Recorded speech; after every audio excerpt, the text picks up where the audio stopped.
Green Education is excited to partner with SWEEP to offer the first of many informational sessions in our webinar series.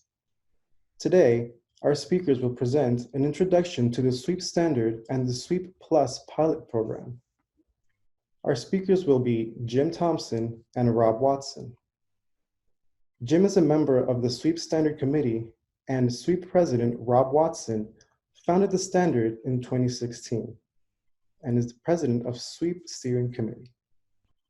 Jim Thompson, Head Waste Business Journal, a research and consulting firm dedicated to the waste management industry. With over 25 years of experience in the industry, he is a leading expert on waste industry economics. Mr. Thompson regularly consults with clients on issues of strategic, economic, regulatory, and policy issues related to waste management. His clients include corporations, governments, and agencies of the federal government. We hope you enjoyed today's webinar. And without further ado, here's Jim Thompson. Thank you for that. Your reading of it makes me sound more prestigious than I ever considered myself. The title of this seminar is Waste Data is Garbage. And I'd like to amend that to say, well, our data is not garbage, but the existing and prevailing data that we've all relied on for many years now, primarily from the EPA and other sources, has been inconsistent at best and falls way short, we think, of really getting a tab on the whole problem of waste and recycling. Just in brief, what we do, we have, since the early 90s, when we started our initial newsletter, which at the time was called Solid Waste Digest, the industry was in great turmoil, and we saw an opportunity to come in and try to provide quantitative information that had previously to that been largely missing. And we did that by attempting to survey all of these waste processing and disposal facilities all over the country, including landfills and transfer stations, waste to energy projects, recycling facilities, large composting operations, and asking them things like, what kinds of waste do you take? What do you do with it? How much are you charging for it? How much are you taking? And to a certain degree, what kinds of equipment do you employ to process that? And what's the market area that you serve? What is your capacity to process that? Either daily capacity if it's a waste energy plant, or mandated or daily limits if it's a landfill, and more importantly for landfills, what's the long-term capacity of that? And all that data goes into a big database from which we've drawn reports, made reports and done analysis to try to make sense of what's going on in the industry. Next slide, please. So one of the things that happened almost immediately when we started publishing our data was the discovery of a huge discrepancy with what the EPA had been publishing at that time and continues to publish today. For example, in our most recent report, or in its most recent report, the EPA, I think it's their 2017 update, they estimate 267 million tons of waste generated in the US, or about 4.5 pounds per person per day. That compares with our data, which shows MSW generation of over 450 million tons per year, or about 7.5 pounds per person per day. Now, we've all, but we don't feel totally alone in that discrepancy. Other sources, including the Education Research and Environmental Education Research and Foundation, or ERAF, I'm sorry, I bungled that. Their numbers, which comes from a slightly different method of surveying state agencies, came up with very similar numbers to ours, as has Professor Nick Themelis at Columbia, working in conjunction with Biocycle Magazine, also came up with numbers fairly similar to ours. So we feel pretty confident. Next slide, please. So why the big discrepancy? Well, we think it's primarily due to discrepancies over market definition and methodology. We use, as I was saying, a bottom-up approach, which is to add up all this data we're getting directly from the waste disposal operations. Whether it's waste going into landfills or going through a recycling facility, we're adding up all those numbers and calculating from that waste generation and then ultimately recovery. The EPA uses a methodology that takes Census Department production data and estimates product life times and then takes data that it gathered, from a small sampling of waste disposal facilities. I mean, a very small sampling, and then extrapolates that data. So there's a lot of guesswork in their methodology. And then on top of that, they use a much narrower definition of waste. So their charter initially was to examine what the amount of waste that you and I as citizens generate every day. But the reality is that there are a lot of commercial and light industrial waste that enter the waste stream that really I don't think was in their charter to try to tabulate that as well. So the reality for most waste companies is they're seeing a much larger volume of waste than EPA sort of gives credit for. Next slide, please. So what are behind our numbers? In 2018, we're still sort of adding up 2019. And just for reference, waste generations that year was up to about 462 million tons a year. But in 2018, we generated 455 million tons of MSW in this country, of which we recovered about close to 30%, or about 135 million tons, which left 320 million tons left available for disposal. Now,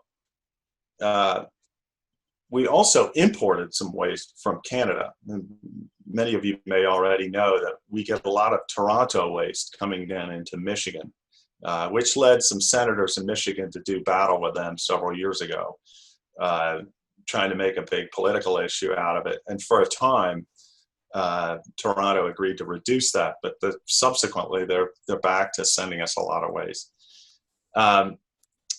So that leaves for disposal about 327 million tons, of which the lion's share is nobody's surprised to see. 92% of it goes into landfills. And then waste to energy accounts for about 26 million tons. And that may start to increase a little bit. We finally built in 2016 or 17, I forget which, Palm Beach County finally added a new $600 million waste energy plant. And that was the first new plant built in something like 25 years. So that was a big thing. And in the meantime, some of the waste energy plants are adding boilers or capacity as demand for disposal increases, which I'll get into in a second. Just to look at how that trends over time, you can see waste generation has steadily climbed, both in proportion with the growth in the population and also with that of the economy. And materials recovery, which in the late 80s was almost like I mean, the late 80s was almost as low as 10%. That's climbed very steadily over time too, to roughly around 30% today. That had reached a high a few years ago when there was a lot more demand for recycled commodity goods from China and India, and that's subsequently tapered back as China has imposed its green fence. But the point of this is that that the market is continuing to change, and with increasing demands of it, and it's more important than ever that we try to get a handle on those numbers for planning critical availability of landfill space in the future, and also for designing our recycling programs. And so why are these important? Well, we are running low on landfill space in places like the Northeast. The last landfills will close in Massachusetts by 2024. There's a few landfills in states like Maine and New Hampshire and Vermont, but they barely have enough for their own needs, as is the case in Rhode Island. What's really happening is that more and more of that waste is having to be exported to the Midwest. And that trend is only going to continue. And as waste moves over a long distance, that costs a lot of money. And that's more reason we need to have a handle on the numbers. So it's a bigger impact on our economy. I mean, and why recycling? Well, because it matters for the environment, for conserving natural resources. It's important for our economy and our way of life on this planet. And because the price of disposal is increasing, especially when you think about it.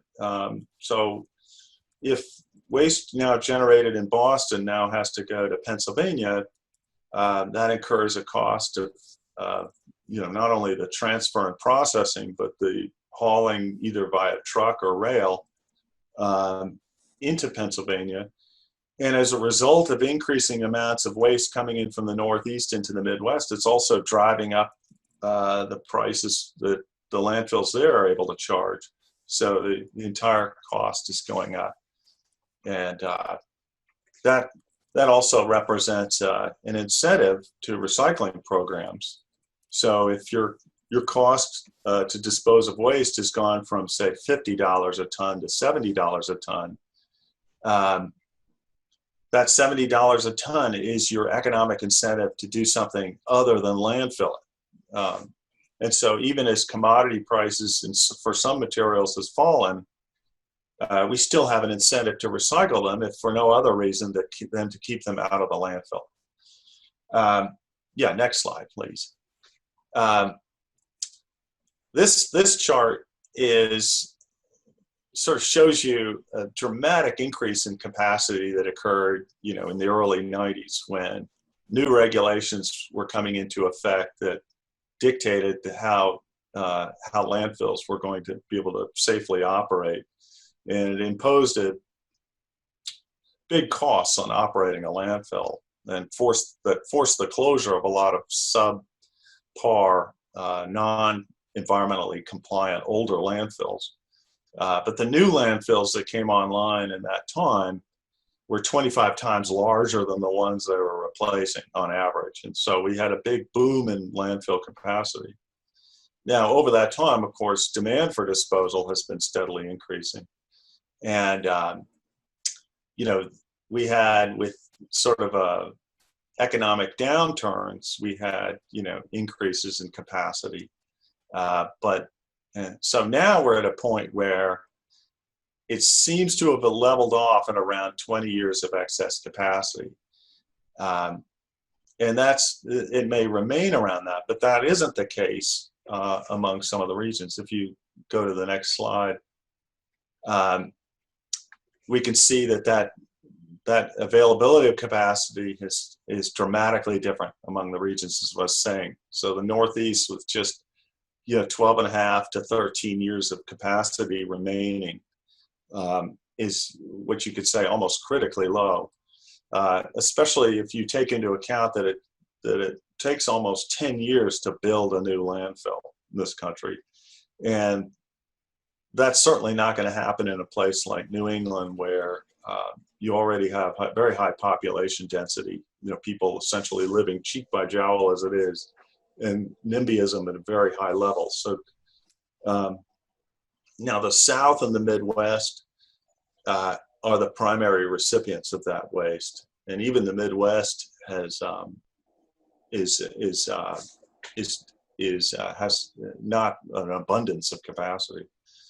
So what that means over the long term, then you can show the next slide. Okay. Actually, skip to the next one. Yes. So what that means for the long term is what you can see here is a trend towards increasing movement of waste among different regions. So this chart may be a little confusing, but think of it as exports and imports sort of added together are shown as mirror images along that middle axis. But the increasing width of those bars is showing you that more and more waste is moving over ever longer distances or between states. Okay, go back to the previous slide, please. And what's driving that waste is not just the shortage of capacity, but the increasing cost of disposal.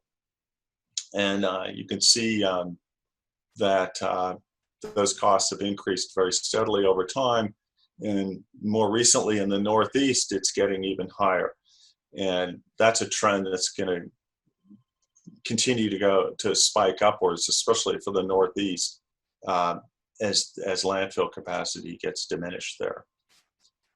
I think with that, so just to sort of wrap up,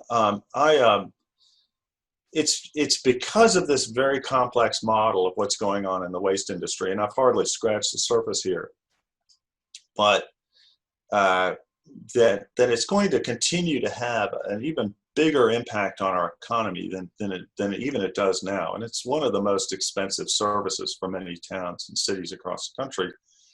And that's just going to get more complicated and more expensive unless we start to take some solid steps now to get a handle on it economically. Okay, and with that, I want to lead into introducing our next panelist, Rob Watson. Many of you may already know Rob as the founding father of LEAD. Here, we call him the guru of garbage, but the sultan of sludge. He initiated for the whole green building movement a set of environmental standards that has led to excellence in environmental stewardship. He's also the founder and president of SWEEP, which is our solid waste environmental excellence performance standard, and which is a system that is attempting to move the whole industry towards a more sustainable future. And with that, I'd like to turn it over to Rob. Thanks so much, Jim. What can I say? I'm a sucker for huge tasks that don't pay me anything. Let's. And what Jim said, we've got two very different assessments of, quote, the problem. We have a quasi-efficient or a, quote, official assessment that says our problem is, roughly 270 million tons. And we have Jim and a bunch of corroborating data that say it's almost twice that. Modeling is, not a bad thing to do. Obviously, in buildings, we do a lot of modeling trying to, guess performance. But, when you have an already established data collection platform that's, pretty much getting into the instrumentality of waste collection and has a fairly consistent way of defining, what goes into landfills and what's permitted for being received by waste management infrastructure, it seems to me that it would be a relatively simple task to simply, even subscribe to Jim's platform, and he didn't pay me to do this, and to get the data, because you're not going to solve a $400+ million, 400 million ton problem with a 2.5 million ton, 250 million ton solution. And so, if you want to figure out how to solve a problem at a scale, you need to have the data reflecting the actual scale of the problem. I mean, that's just one person's opinion, but I know from personal experience that if you think your problem is 0.4x of what the problem actually is, any solutions that come out of it are going to be completely unsatisfactory. Next slide, please. So, in addition to the not having a decent sense of what the actual magnitude of the problem is, we also have waste characterizations that are all over the map. And to be fair, waste characterization is a really difficult thing to do. It's nasty work. It's expensive. Material.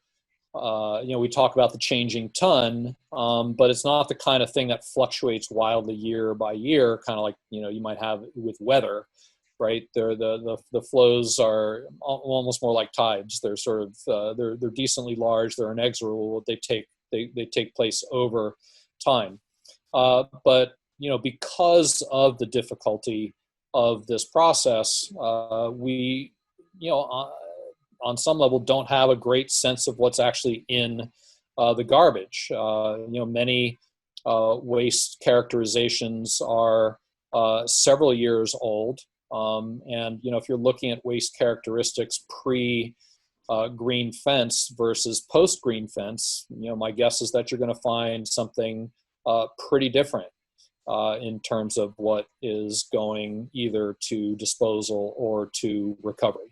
And not only do we have, challenges with the characterizations itself, but even we're taking very disparate data sources, even within the same report, and putting the numbers side by side, even though they're completely different. I'll give a couple of examples of that, starting with the next slide. So, if you're looking at sort of the meta level of waste characterization, you see some commonality at the top, paper, plastic, glass, metal, and that's where things start falling apart. Some places separate food waste from yard trimmings. Other people mush all of the organics together. Some people pull out certain kinds of organics like rubber and leather separately, and then textiles, woods. But then, we've got miscellaneous inorganics or mixed residue, and, the characterizations of those particular categories, which in some waste characterization studies can represent up to 30% of the waste.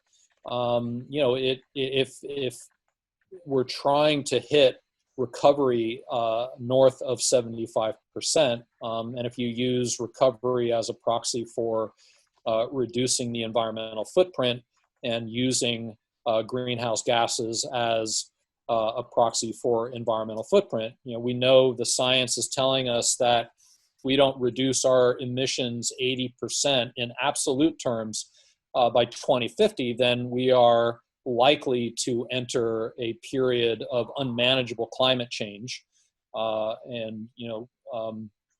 One of my mentors, John Holdren, used to say that with climate change, you have three options. You have mitigation, and the window for mitigation has a very short remaining, maybe 5 years before the mitigation window closes. The second window is adaptation. We might have another 5 years of a window before that closes, so maybe 10 years, 15 years at most. And then when the adaptation window closes, the only remaining option is suffering. because once those environmental flywheels get going, once chemistry, biology, and physics start taking over, then all you can do is sit back and just, be pummeled by weather and all of the other impacts that we will no longer have any ability to do anything about except, deal with it. But, in addition to the top level difference in characterizations, you start going into the subcategorization, taking plastic as an example. And you can see here from 3 different waste characterization surveys, very, very different subcategories of plastics. Some are sort of physical descriptions, some talk about a physical description and a type of plastic. Others have just a type of plastic without any sort of physical characterization. Some have, state level characteristics that have a reference to a program. So when you're actually trying to compare what's in the material stream from one jurisdiction to another, and pulling out potential differences that might actually be there. And this is something that, if we were ever to begin looking at a waste strategy from a national as opposed to a local level, might be helpful to understand. We're beginning to do some of that with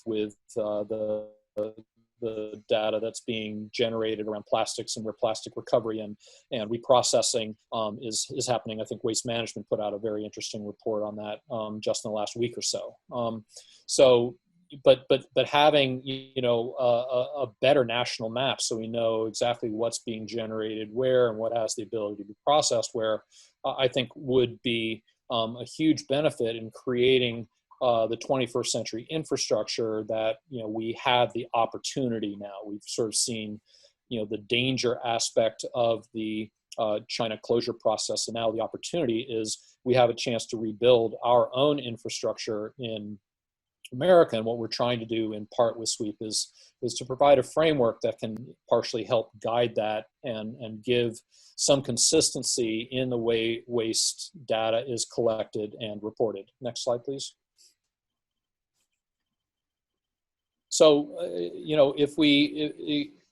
everybody sort of talks about diversion, but not everybody means the same thing when they say diversion. There are differences in the numerator, there are differences in the denominator, and so what you can get are, very different results depending upon, from jurisdiction to jurisdiction. I like to joke for those of a certain age who remember Garrison Keillor that it's a little bit of the Lake Wobegon effect where all recycling programs are above average. So we see this a lot, and obviously we want to encourage this. I mean, recycling has been part of the environmental canon. In fact, it was the thing that got me started on my environmental career. When I was in 6th grade, my science teacher volunteered me to work at the drop-off recycling center in Tiburon, California. And so, every weekend cars would pull up, I'd help them figure out what bin their stuff would go into. And, every now and then I'd get a bottle, a 6-pack of returnable bottles that I'd take to the store. And occasionally somebody would try and slip a package of brown wrapped periodicals, which for a 13-year-old boy was always very exciting. And so, we've seen, in studies that are coming out, for example, the one done for Montgomery County by HDR, where, taking a level playing field in terms of what's in the numerator and what's in the denominator can result in very different, significant differences between reported diversion and calculated diversion.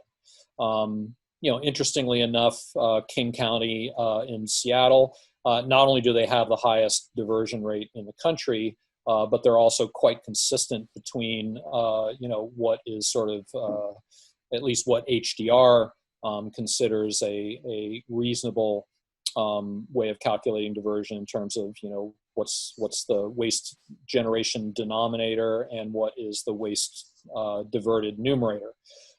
Interestingly enough, Minneapolis is not giving itself enough credit. According to HDR, they should be reporting significantly higher diversion. San Francisco, on the other hand, because of all the dirt that they shove into their diversion calculation, which, I think most advocates would argue do not belong there.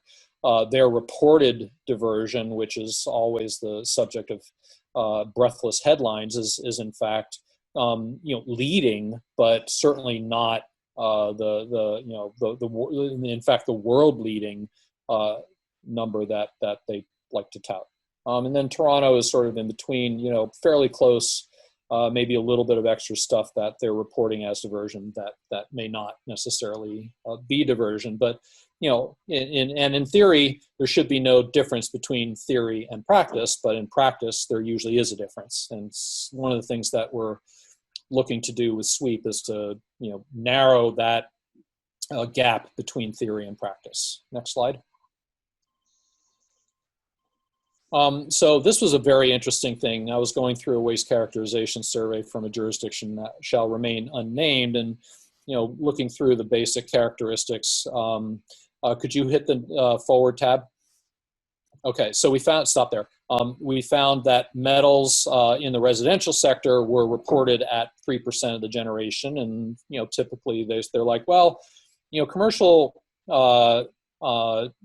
generation might be different, but it's a proxy, and what we'll do is we'll average it with the EPA numbers, which are again low single digits. But then you sort of move into the recycled and recovered materials portion of the report, and hit the tab, hit the forward thing, and all of a sudden you see between white goods and the ferrous and non-ferrous miscellaneous metals, all the different metal characteristics. You see literally 10 times or almost 10 times the amount of metal or predominantly metal materials recovered compared with the actual generation, right? And so, and this is in the same report produced by the same group. And I don't know if anybody checks these figures, but if you have one set of reporting for generation that assumes that your problem is 66,000 tons, and yet you've got data showing that your problem or opportunity, however you want to characterize it, is literally 10 times bigger. You can have a mismatch in program from a government policy perspective. Obviously the private sector is taking care of it, because if you're recovering it, there's the infrastructure, but you've got this huge gap, and it's not super clear where it's coming from. Next slide, please. And even looking at the metal share of this compared to the quote US average, it's significantly higher. I've got my own theory about it, which is that in this jurisdiction, and I believe this is true at the state level as well, that these folks include automobiles in the metal as part of their thing. But even the white good generation, that's just way beyond what any white good share that I've ever seen in any waste characterization survey. So clearly a lot more needs to be done to get the buckets nailed down and have a much more granular on the ground sort of ground truth up data collection system. And the right now waste is basically on some level a public nuisance, and we still think of things in terms of good garbage and bad garbage, and we haven't figured out what to do with bad garbage, mainly because we think it's bad garbage, and we don't think it has any value, and therefore we haven't really tried to extract the opportunities. And so far all of our attempts to get at the subcategories involves taking people who don't know a number 1 from a number 5 to save their lives, to separate things out in a certain fashion, and then send another truck for it. And the economics of that will just never work. So obviously we need to think about a completely different infrastructure as well. So what SWEEP is trying to do about it, next slide, is to create a uniform system of material classification, waste characterization / composition studies, and including a consistent methodology for defining and both in terms of just descriptions and in terms of numbers, what are diversion and disposal activities.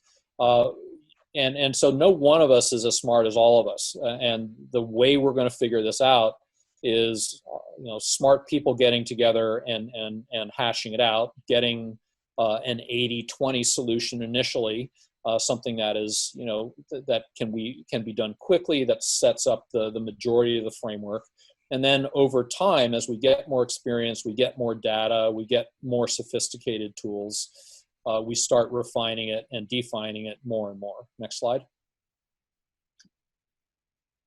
So ideally, what SWEEP is going to try and do is bridge the gap between what consumers see, which is blah blah blah garbage, what the waste industry sees, which is 2D, 3D, high density, low density, wet, dry, and then what the manufacturers need, right?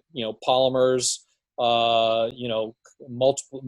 multi composites, what are the level of cleanliness, etc.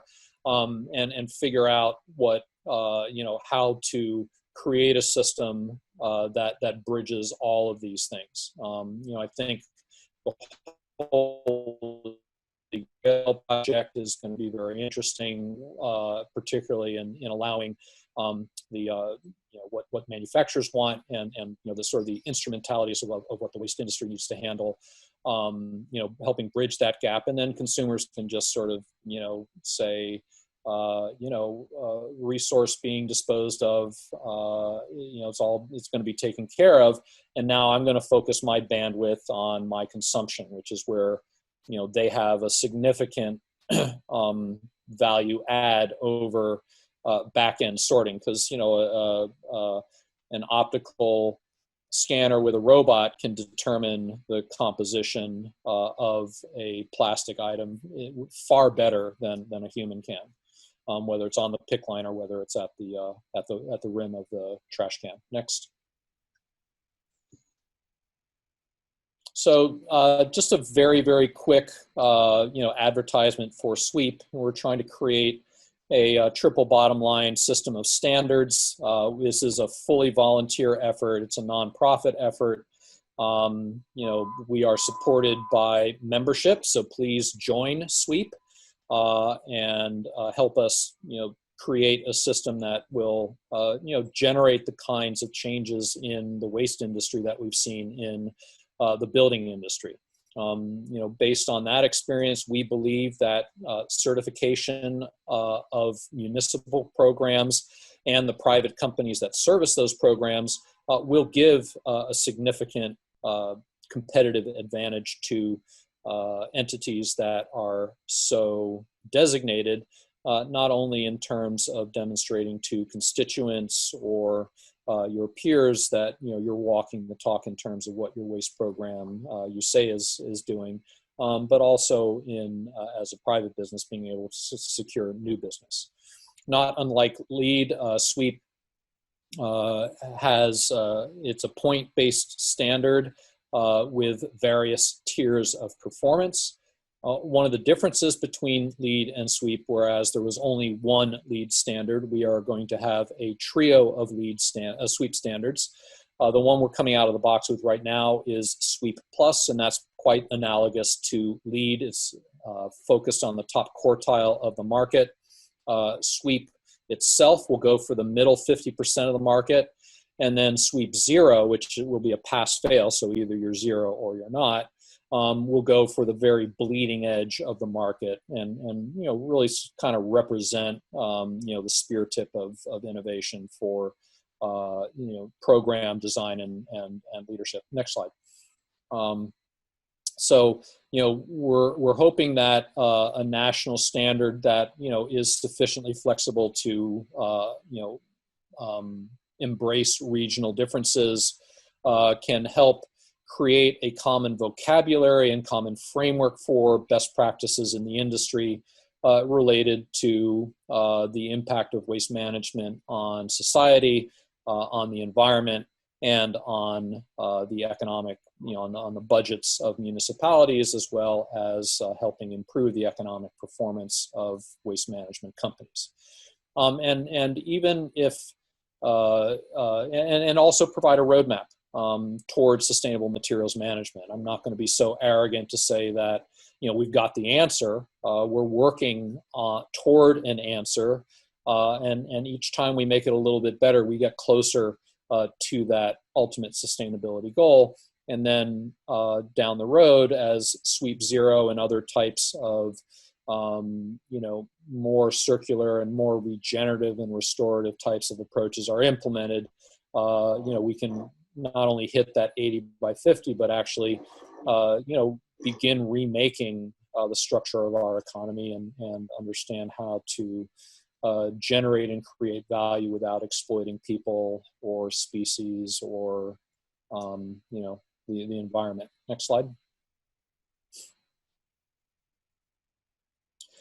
So, we've got a very distinguished group of members and contributors so far. Please join us.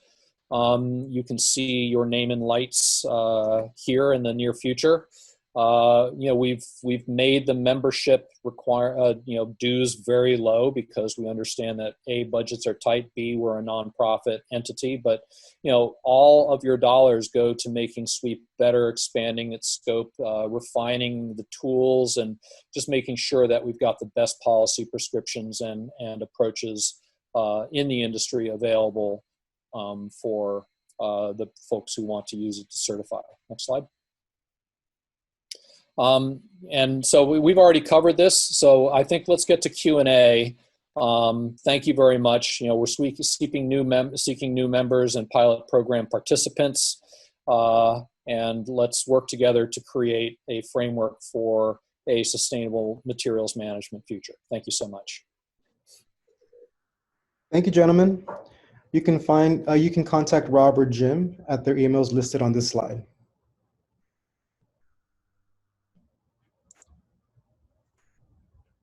Okay, next slide.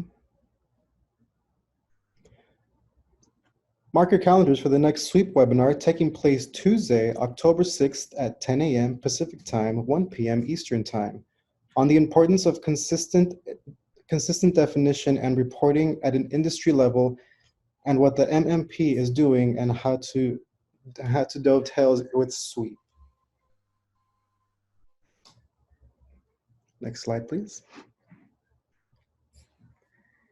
Here are a few ways to get involved with Sweep.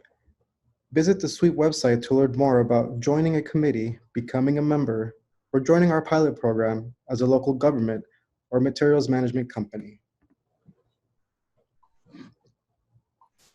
We will now start the Q&A portion of the webinar. Please submit your questions in the Q&A box at this time. If you are not able to stay at this time, you may submit your questions to info@sweepstandard.org. All right, gentlemen, the first question reads, could you specify what shouldn't go in San Fran's diversion calculation? Basically rocks and dirt. They've got like 600,000 tons of annual rocks and dirt that go into it. And that is basically 100% recycled. So it skews both the denominator and the numerator very significantly. Next question. Okay, please clarify, Sweep does not yet have the methodology to calculate generation or diversion, correct? We have an outline, so we have something that will allow us to start, in the pilot program, working on that. What we want to do is get ground truth from the pilot program to help us refine and define it. And in addition, we are putting together a couple of ad hoc committees that will look at these questions and come up with much more detailed guidance for future projects. Next question. What does a sweep recognition mean to the municipality? With LEED, it is saving money, consumer confidence, etc. What would sweep do given the consumer just sees, as you said, garbage? You know, recycling is sort of like the weather. Everybody talks about it. Not as many people do anything about it as they could. And look, people want to live and work in a place that walks the talk. Recycling is part of the canon. It's a vital environmental activity that just needs to be done better and more consistently. And so it's my opinion that the benefits to a municipality are twofold. One, it's third-party verification that people that are undertaking the waste management activities in your jurisdiction are doing what they said, and not because they said they're doing it, but because somebody else said they're doing it. These kinds of environmental recognitions are also very important to the younger generation in particular that wants to live and work in places that walk the talk. So, I believe, and it's also going to end up, in my belief, it's going to be a portion of LEED for cities and other kinds of environmental recognition. So I do believe that while at present the value is not firmly established, and it wasn't with LEED for quite some time either. But in addition, if you're doing the practices that SWEEP recognizes, you will save money. And you will have better environmental performance, far and above the modest fees that it costs to certify to the standard. All right. And I would add to what Rob is saying. There, as SWEEP gets more adopted, we will be gathering a lot of information on what municipalities and other stakeholders and those in the industry are doing. Which will allow us to share a lot of those success stories that perpetuates the sharing of that information and good data and the chance for others to improve in ways they may not have thought was possible before. Thank you so much. This next question is a two-part question. The first one is, EPA sets a disputed and notoriously low bar for the measurement of LFG generations. Does SWEEP rely on EPA LFG generation methodology? And then part two is, does SWEEP reward the reduction of LFG generations? And if not, why? Okay, so initially we will be doing a combination of the EPA LFG generation methodology and field measurements using IR and other kinds of technology. And as we get more information and as we are able to triangulate the so-called ground truth of what we see in the field compared with what the models are doing, hopefully the models will get better, or we will have the ability to create our own models for that. SWEEP does not give any credit for landfills that are operated as, quote, bioreactors or methane reactors. However, if you are capturing methane and are utilizing it productively, then you get credit for that. And so, we are setting our stake, somewhat close to, best practice and hopefully be able to, move from there into better practice and a process of continuous improvement. All right, next question. How is the EPA, for example, and TRUE working with SWEEP if they are? Jim, do you want to tackle that? Well, yeah, we have been trying to work with EPA, although they're constricted as to the extent to which they're allowed to participate at this point. But they've expressed a lot of interest in what we're doing, and we're still exploring, I think, Rob, right, ways of working with them a little more directly. But yeah, I mean, we've been getting advice sort of offline.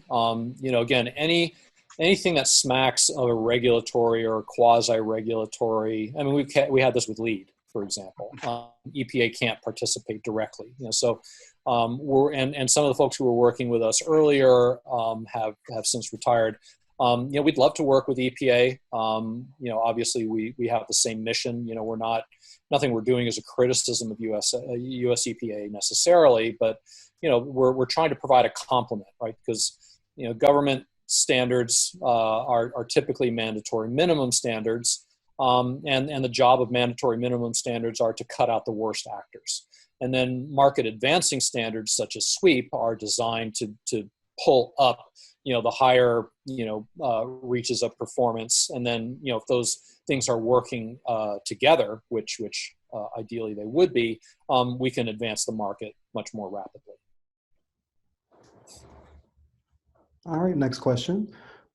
What is the contact for technical committee participation? You can either write to us at info@sweepstandard.org or at will.zurier, Zurier, at sweepstandard.org regarding technical committee participation. And we do like for our technical committee members to be members of SWEEP. And so, like I said, our membership fees are quite modest, and that's one of the benefits of them. But we also really want members, we want participants too. So the more the merrier. Exactly. All right, next question. What do you see as the role for college/universities who live under the guidelines of local governments and solid waste districts? That's an excellent question. We actually we are in the process of developing a quote campus version of SWEEP, which campuses have some elements of a local government and other elements of a business, and so we've actually had some folks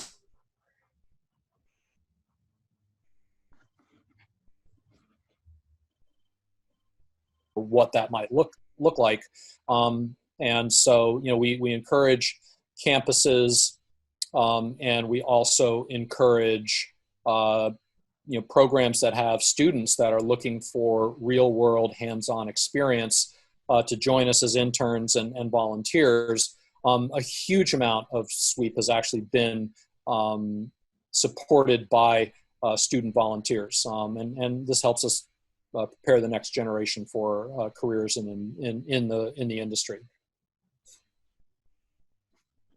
All right. This next question is directed to Jim. What role will Al play in improving our waste characterization? That's AI. That's artificial intelligence.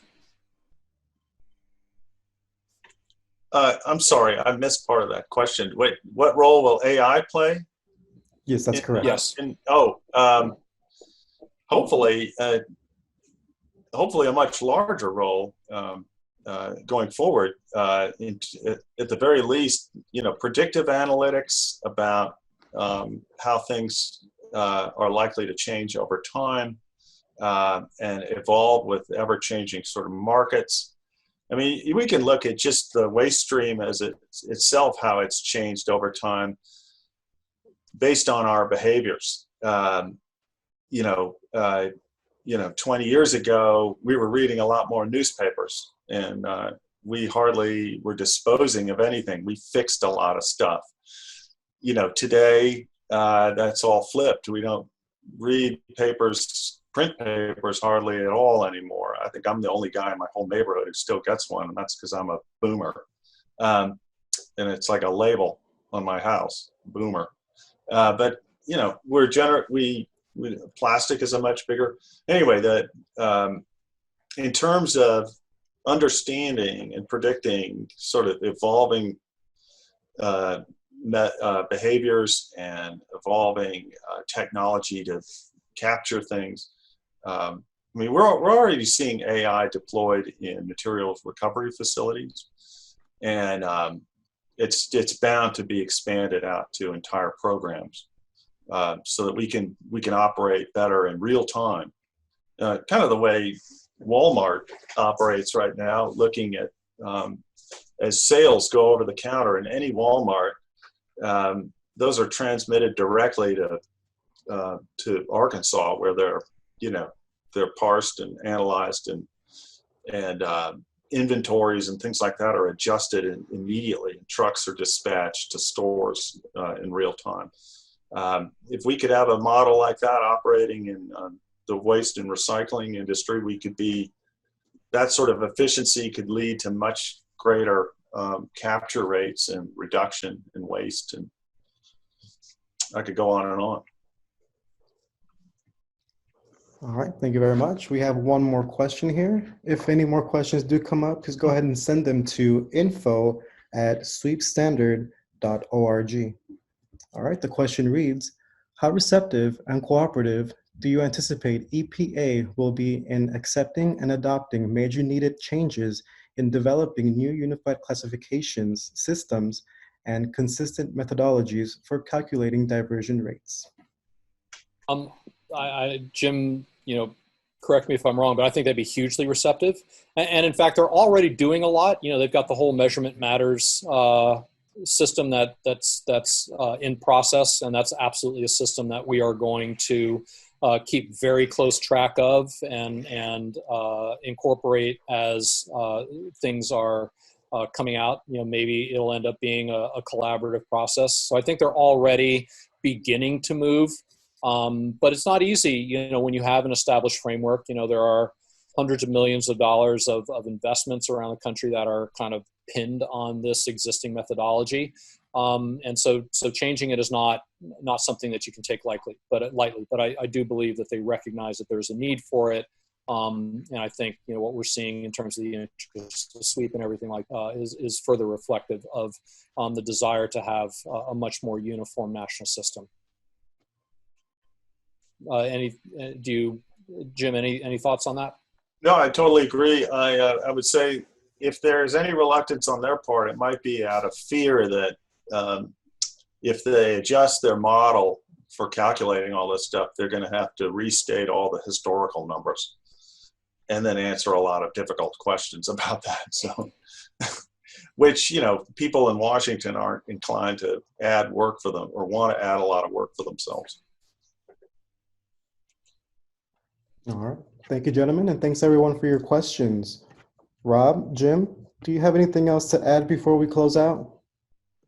I just want to express my deep appreciation for the folks who took an hour out of their time to participate in the seminar. I see a lot of familiar names. Would love to have you involved on a more day-to-day basis with Sweep. So feel free to sign up, come to our next webinar, check out the Sweep website. And thank you for everything you do on a daily basis to make the world a better place. Yeah, and I would just add thank you for joining, and please feel free to reach out with additional questions or if you want to get involved, please do that too. And also, I'd be remiss if I didn't thank greeneducation.us for partnering with us on this exciting webinar series. And there will be many more in the future, so stay tuned. And same bat channel, different bat time, but keep an eye out for the next webinar in about 3 weeks and subsequent webinars after that. Thank you so much, everyone. Thank you, Rob. Thank you, Jim. This concludes our presentation, and we want to thank everyone very much for your participation today.